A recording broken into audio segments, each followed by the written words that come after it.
bem, pessoal? A gente está aqui direto da AUA e eu estou com o Dr. Andrea Cotti. O Dr. Cotti, ele trabalha na Universidade de Florença e ele é um especialista em terapia ablativa prostática com laser por via transperineal. So, Dr. Cotti, first of all, I would like you to explain to us how does this technology works, this TPLA? Basically, the TPLA it's a mist, which means a non-invasive treatment for the BPH. It's a transperineal approach with laser. There is not an ablative treatment, but it's just a treatment that you warming up the prostate, the adenoma, and with the sclerosis of the laser, you decrease the size of the prostate.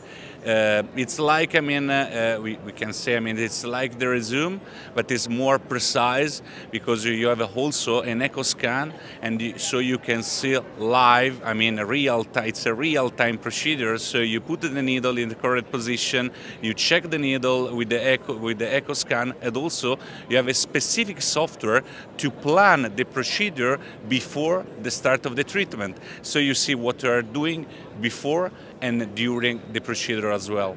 This is very useful also to treat the very big prostates, which is a limitation for the resume treatment. For example, you can treat every type of prostate, also big prostate.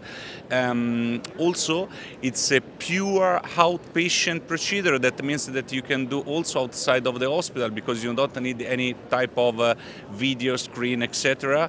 The TPLA device also have the echo scan inside, so you don't need any type of new instrument, etc.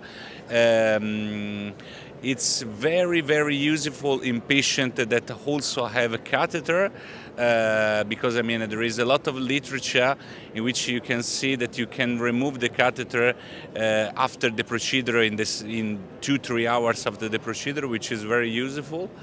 And what more, it's very cheap. Because I don't know in your country, but for example in Europe the entire procedure costs around 700 euro, which is very cheap. And what more? You don't need any type of anesthesia.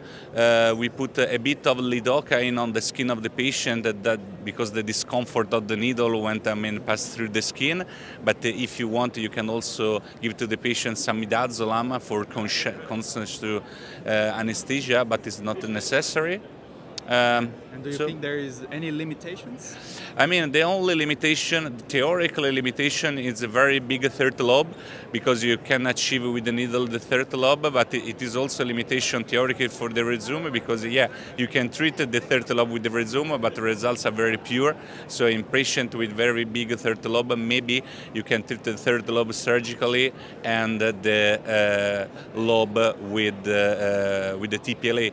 One important thing is the preservation of the ejaculation, because almost the 98% of the patient preserve the anterior ejaculation, which is the main point for this type of procedure in my mind. I treated more than 200 patients, and honestly, just one lose the ejaculation. So that's one of the most important things. Also, the discomfort of the patient is very limited, because when you plan the procedure, you stay very far away from the trigonis and from the urethra. So no bleeding, no discomfort, no urgency. So that's a very interesting procedure, and I think it's the future of the mist procedure.